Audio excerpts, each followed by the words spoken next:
Welcome to the Ramayana, Stories of Dharma and Devotion. I'm Sandeep, your storyteller, guiding you through the timeless epic of Valmiki's Ramayana.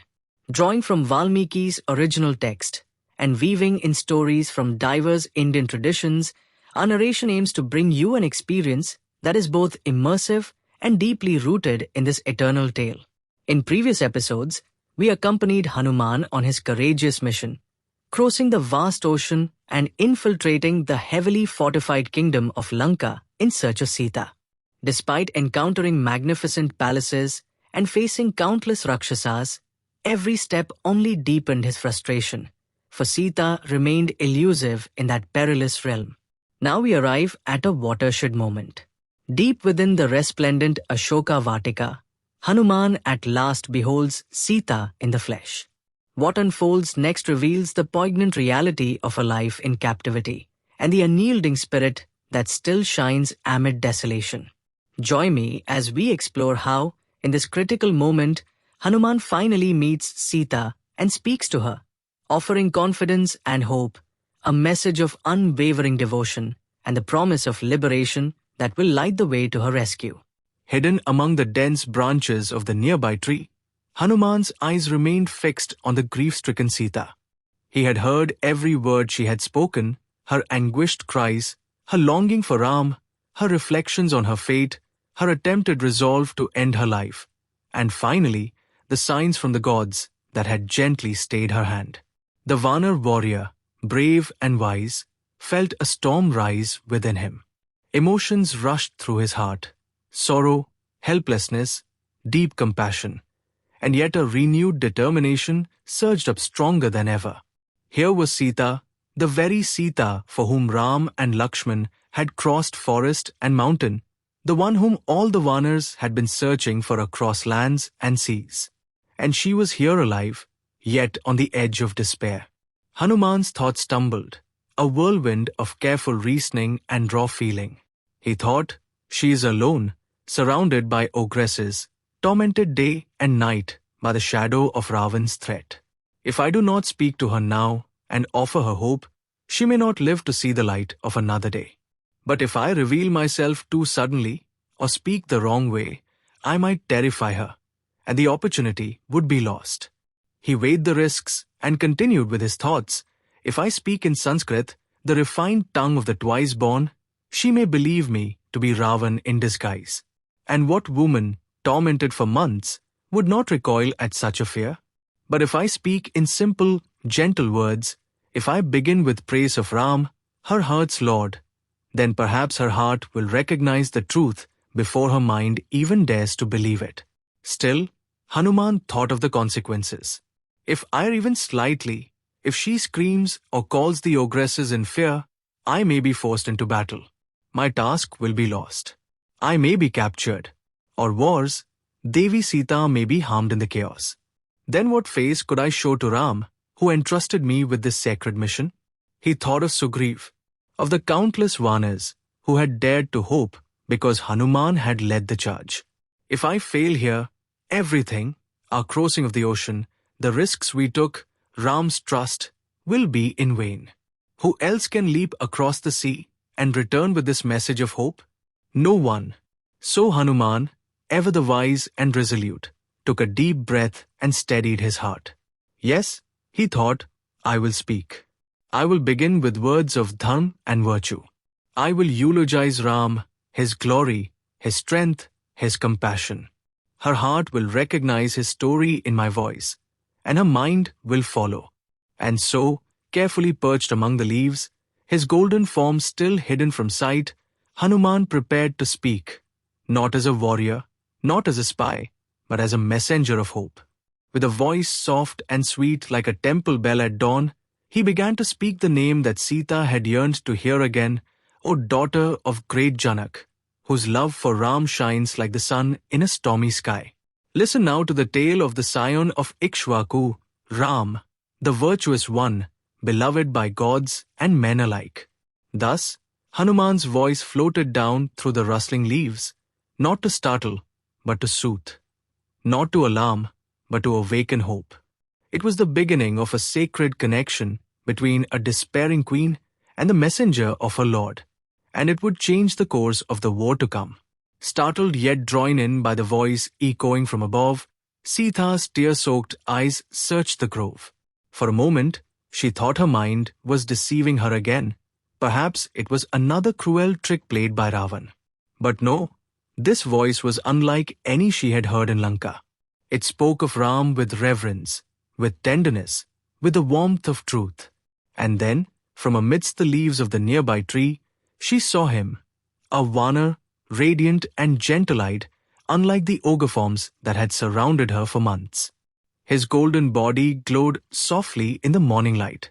His folded palms showed respect, and his presence somehow felt like hope made real. Sita gazed upward, unsure if this was a dream or a messenger from the gods. But the words he had spoken rang true, of King Dashrath, of Ram's exile, of the golden deer. All these were facts only one sent by Ram could know. She placed her trembling hands upon her chest, her heart overwhelmed by emotion. "Who are you, noble Vanar?" she whispered aloud, tears glistening in her eyes. "Are you a dream, or are you truly sent by my beloved Ram?" From above, Hanuman gently descended the branches, still cautious, still humble. "I am Hanuman," he said, his voice soft as a forest breeze. "A servant of your lord, Ram, a devotee sent by him and by the Vanar king Sugriv to find you, comfort you, and carry back your message. Fear me not, O virtuous queen. I come with only love, with only loyalty, and with the hope of your liberation." And at that moment, for the first time in many long and harrowing months, Sita's sorrow paused. In Hanuman's words and eyes, she glimpsed the promise of reunion, of rescue, and of Ram's unfailing love. The Ashoka Vatika, once a place of anguish, now bore witness to a spark of divine hope. Sita's breath trembled as her eyes remained fixed on the golden-hued figure above her. Clad in white, perched among the branches of the tree, this Vanar seemed too surreal to be real. Her heart, already bruised by grief, now fluttered with uncertainty. Was this some trick of Ravan? Was her mind, dulled by sorrow, conjuring images from the depths of longing? She folded her palms and muttered under her breath, "Is this a dream? But I have not slept." And dreams do not speak. They do not carry the name of Ram with such reverence. Still gazing at Hanuman, she whispered, "This is no hallucination, for the creature I see speaks kindly, humbly, and with purpose. His words are of Ram. And how could a dream know the truth of Ram's deeds? No, this must be a sign." In that moment, her sorrow found pause. Lifting her face to the heavens, Sita closed her eyes and prayed. "O Brihaspati, the master of speech, O Brahma, self-born and eternal, and O Agni, the bearer of our woes, if there's any virtue left in my penance, in my love for Ram, let the words of this Vanar be true. Let this not be a shadow meant to torment me further. Let this be real. Let this be hope." As the prayer left her lips, she opened her eyes and gazed again at Hanuman, whose eyes were steady and kind. A flicker of belief stirred in her soul. The Vanar had not vanished like a vision. He waited, respectfully, calmly, with the patience of one who carried a message of deep importance. And in that silence, Sita's heart, though still trembling, began to hope again. Hanuman, humbled by her tale, folded his hands in deep respect. "O Devi," he said, "your words confirm what my heart already knew. You are indeed the beloved of Ram, the one for whom he grieves day and night. I am Hanuman, the son of the vine god Vayu, a humble servant of Sugriv, and now a messenger of Ram." He knelt low, his head bowed. "By Ram's command I have come, crossing the mighty ocean, led only by faith and devotion, to find you and bring him news of your safety. And Devi, now that I stand before you, I vow this, your days of sorrow are numbered. The Lord of Ayodhya shall soon bring fire to the gates of Lanka." At those words, Sita's eyes welled with fresh tears, not of grief, but of dawning relief. The fire that had smoldered in her heart now found fuel in Hanuman's promise. The air itself felt lighter, as if the forest too had paused to witness this sacred exchange. Hearing the voice of Hanuman, steady yet humble, Sita's breath wavered between doubt and the aching hope that flickered in her heart. Her gaze, still unsure, lingered on this small yet radiant figure who claimed to be a messenger of Ram. Could such a miracle truly arrive amid her torment? But Hanuman, wise and perceptive, read her silence. He saw how fear battled with longing in her eyes, how the pain of betrayal by Ravan made her question even her own senses. So, he spoke again, not with pride, but with gentle conviction. "O Devi," he said, folding his hands once more, "I do not ask for your trust blindly. But let your heart remember this. Who, other than your beloved Ram, would send someone across the boundless ocean to find you? Who but a messenger of Dharma would stand here, risking all, to carry your message back to the one whose soul is bound to yours?" Sita's eyes softened. The tone, the reverence, the pain reflected in his words, this was no illusion, no deceit spun by Ravan. Still, she asked him, "If you are indeed his messenger, tell me more. Tell me of Ram, how he speaks, how he walks, how he bears this grief. Remind me of what my heart longs to hear." And so Hanuman, seated with folded legs upon the soft grass of Ashoka Vatika, began to sing the glory of Ram, of his truth, his valor, his gentleness, and fury alike. He told her of the tears that never stopped flowing from Lakshman's eyes. He told her how Ram wandered in anguish, whispering her name to every tree, every breeze. And as Sita listened, her heart, so long caged by fear, began to stir once more. Her lips trembled. Her eyes welled, not with sorrow, but with the first drops of a long-awaited rain. Hope, true hope, had at last entered Lanka. Sita, her voice still trembling with the weight of sorrow, but touched by a faint glimmer of hope, asked gently, "O Vana, tell me more about Ram. How do you know him? How come you speak his name with such familiarity? And Lakshman, how do you know of my noble brother-in-law? How did such friendship arise between Vanas and the sons of Raghu?" She paused, her gaze lifting to meet Hanuman's eyes. "And if you truly know them, tell me, what do they look like now? How does Ram walk? How does he speak? What form does he carry? What glow does he wear? If I hear of them from you, perhaps this sorrow in my heart may ease a little." Hanuman, bowing his head in reverence, replied with deep emotion, "Devi, what merit must I have gathered in some past life that I am blessed to speak to you of your beloved Ram?" He took a breath and began, "You ask of Ram's form? O Devi, listen closely. Ram has eyes that resemble lotus petals, soft, full, and luminous. His skin bears the glow of dark rain-laden clouds, deep and comforting. His shoulders are broad like a bull's, arms long and powerful, reaching down to his knees. His voice is like the roll of thunder, resonant and stirring." Sita's eyes sparkled through her tears. Hanuman continued, "He is majestic like the sun in radiance, steadfast like the earth in patience. He is wise like Brihaspati, and as mighty as Indra. Yet for all this greatness, he is as humble and kind as he is strong. He protects the weak. He stands for Dharma. He reveres his father's word above even the crown." Hanuman's tone softened. "He lives for truth, O Devi. Even when your absence burned through him like wildfire, he bore it with grace, for he had vowed to fulfill his father's command." Sita, wiping her tears, said, "You speak as though you've walked with him. Were you truly by his side? Did he speak of me?" Hanuman bowed again. "Every day, every breath he takes, he speaks of you.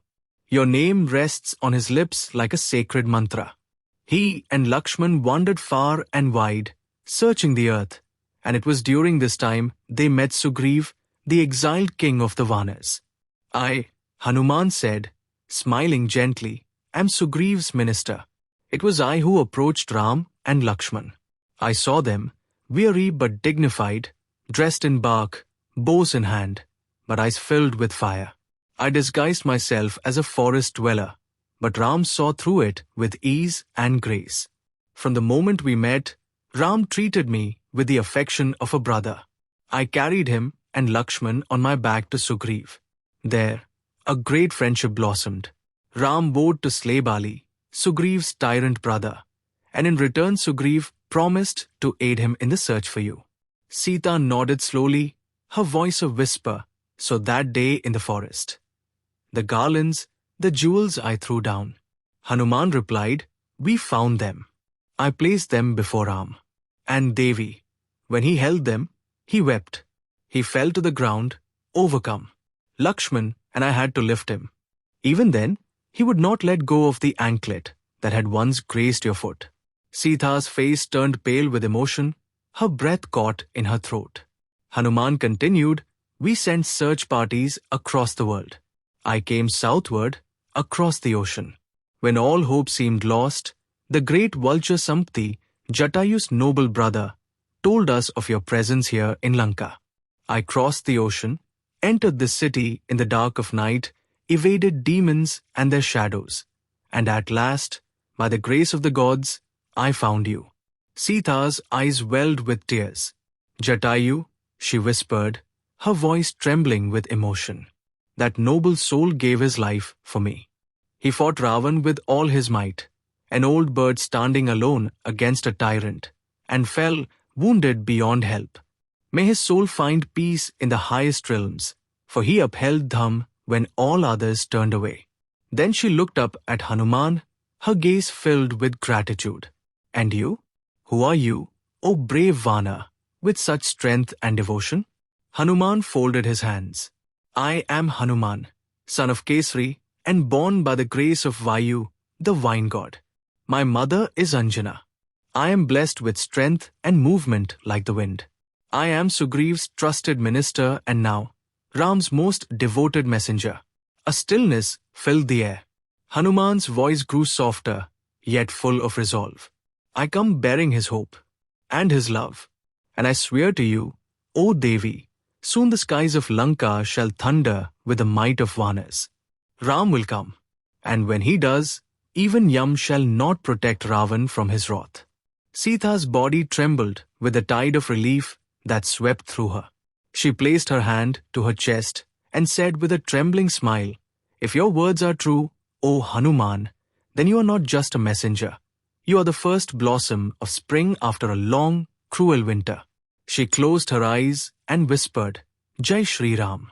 Hanuman, seeing Sita's face still touched with uncertainty and sorrow, stepped forward gently, his palms joined in reverence.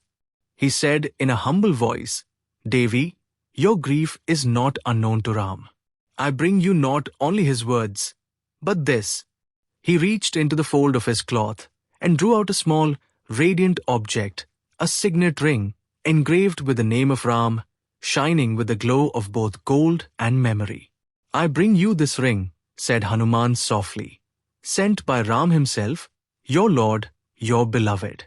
He asked me to place this in your hands, so your heart may believe what your eyes cannot yet trust. Look at it closely.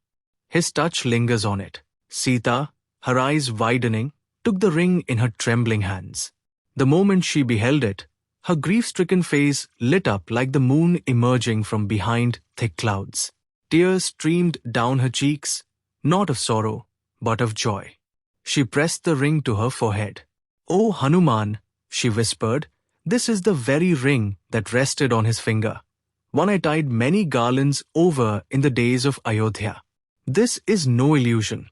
This is Ram's love, wrapped in gold. She gazed at Hanuman with newfound admiration. Blessed Vana, she said, how could you cross this vast ocean alone and enter this dreadful city guarded by demons? You must be no ordinary being. You speak with wisdom, act with courage, and move with the grace of Dharma. You carry the spirit of Ram in you. Hanuman folded his hands again, bowing with humility.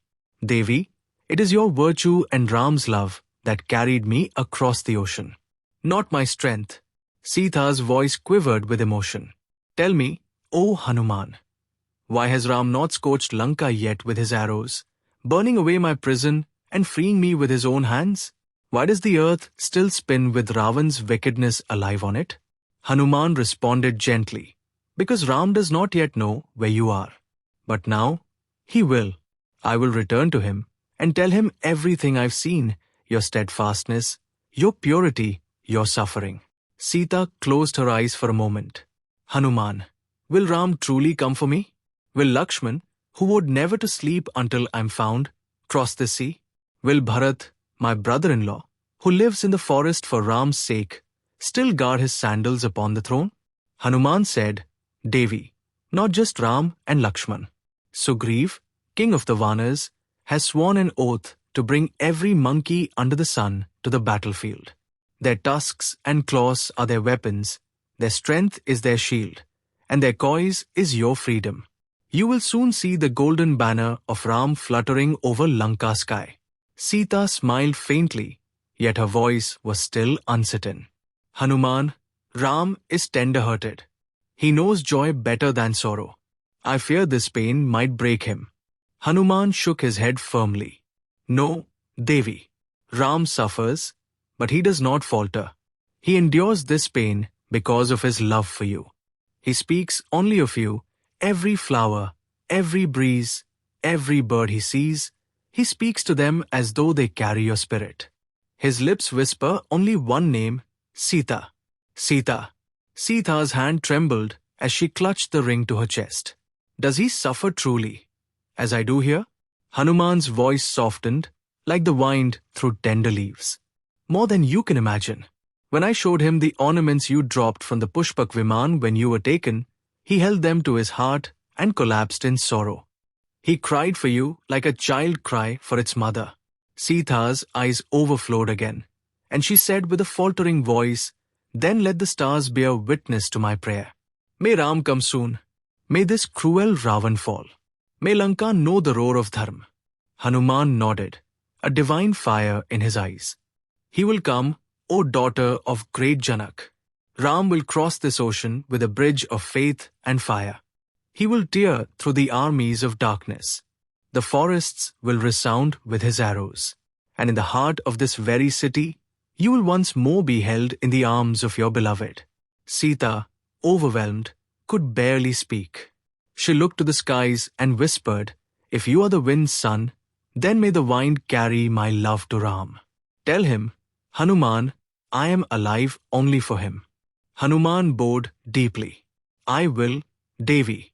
And when you see him again, it will not be a dream.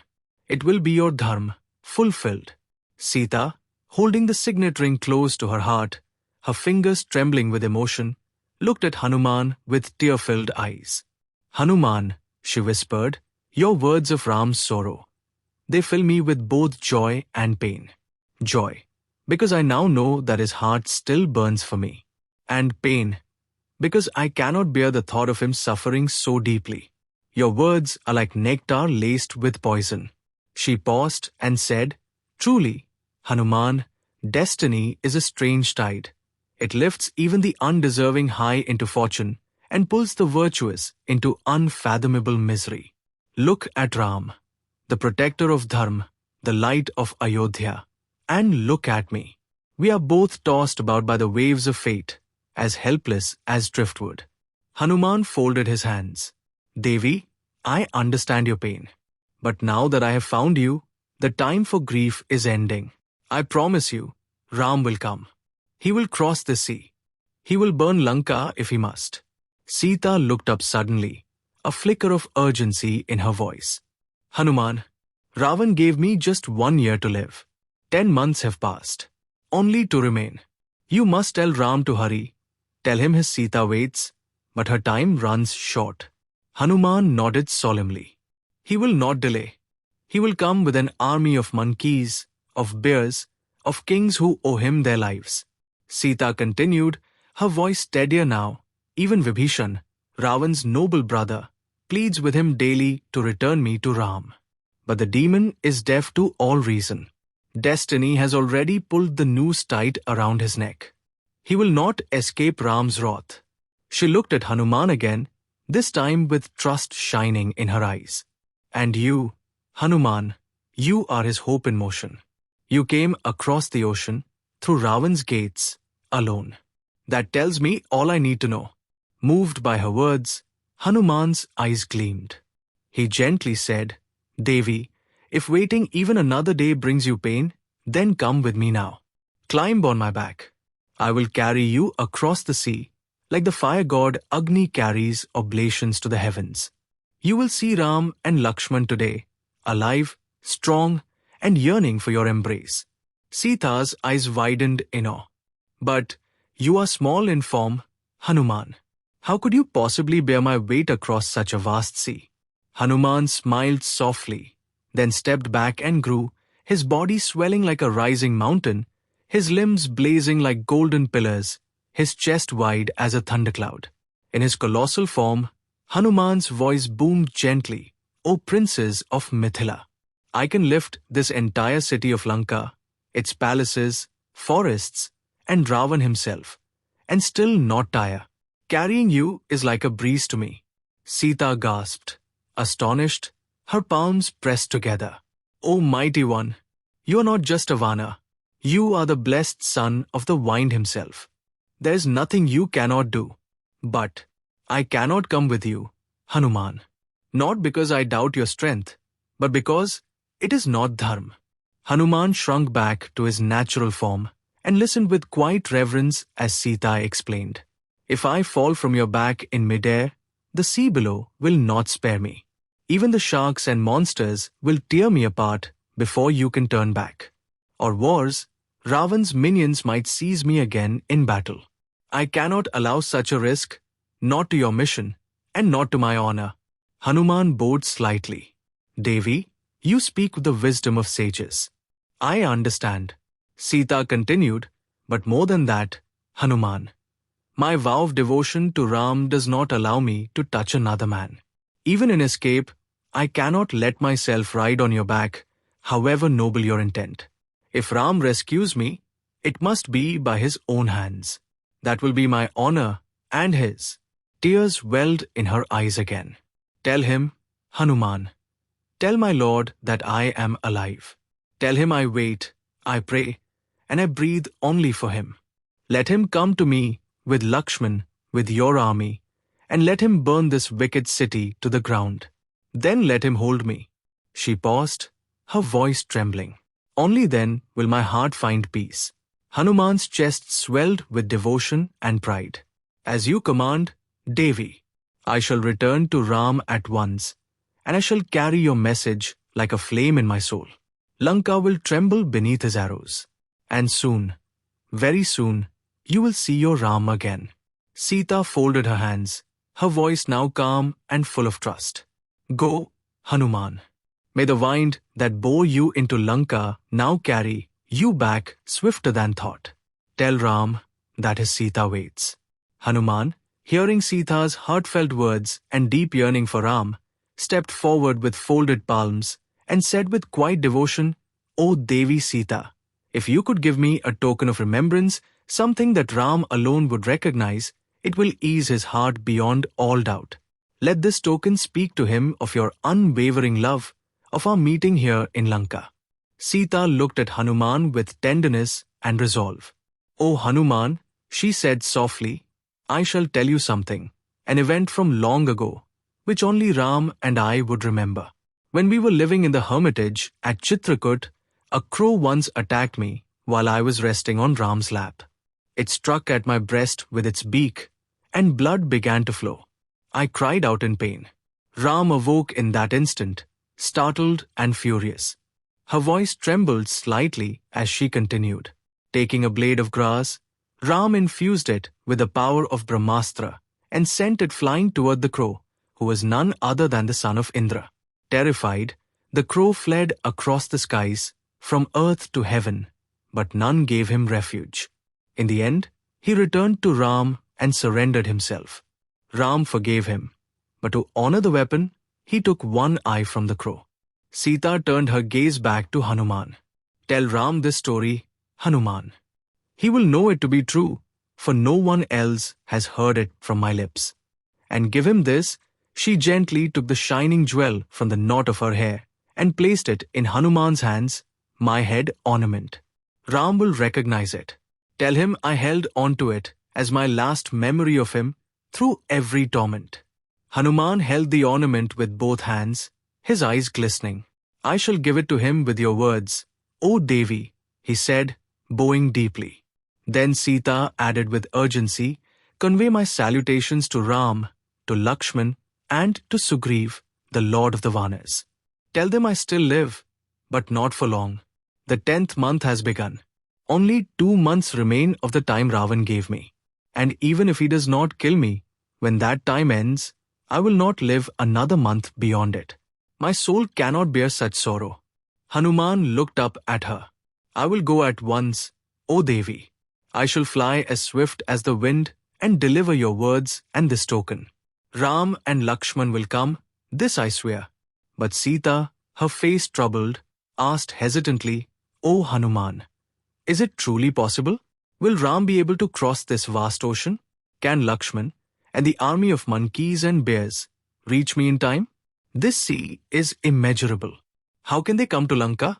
Hanuman smiled, his chest swelling with pride. O Devi, do not let doubt enter your heart. The monkeys under Sugriv's command are not ordinary creatures. They are mighty, equal to mountains, fast as the wind, fearless and loyal. There are those among us who can leap across hundreds of yojnas in a single bound. You have seen what I have done. I crossed this ocean alone. And yet I am not the mightiest among us. He stepped forward and said with renewed confidence, I will return with Ram and Lakshman upon my shoulders if need be. They will see Lanka with their own eyes. They will destroy Ravan and his kin and take you back with all honor. This I promise you, O Sita, by my father the vine god, and by Ram's name that echoes through the world. Sita gazed at him, hope shining faintly through her weariness. Go then, Hanuman. May your journey be swift, and may the arms of Ram soon take me home. With a final bow, Hanuman took the jewel, tucked it carefully, and turned towards the north, ready to deliver Sita's love, her words, and her resolve back to the heart that awaited them. As Hanuman prepared to leap back into the sky, Sita turned inward, her hands resting gently on her lap. A quiet murmur escaped her lips, almost as if speaking to herself. Perhaps Trishta's dream was not merely a dream. She saw Ram coming in glory, seated with Lakshman and me beside him. She said it came in the early hours when the gods walked the world. Could it be? Could that vision truly be unfolding? A soft smile touched her lips, fragile yet filled with faith. O kind-hearted Trishta, you gave me courage when all light seemed lost. I will never forget your grace. May your goodness be remembered always. With Hanuman now taking flight, carrying Sita's message and her precious head ornament, a fragile flame of hope rises amidst the darkness of Lanka. Her faith rekindled, her heart still burdened yet resolute. Sita has entrusted her fate to Ram, to Lakshman, and to the valiant messenger whose courage knows no bounds. But daunting questions still hang in the air. Will Ram reach Lanka in time? Can the forces of Dharma prevail against the might of Ravan's army? And will love, tested by distance and sorrow, at last triumph over despair? Join us in the next episode of the Ramayana Stories of Dharma and Devotion, where vows are honored, faith is forged in fire, and even the ocean itself cannot stand between a devoted heart and its destined path. Share this story with those close to you, and let the eternal lessons of loyalty, sacrifice, and divine love inspire strength in your own journey. While the details of this epic may vary across traditions, its soul remains timeless, a guiding light for all who walk through life's trials. Until we meet again, may the spirit of Dharma uphold your steps, and may the flame of hope shine steady within you.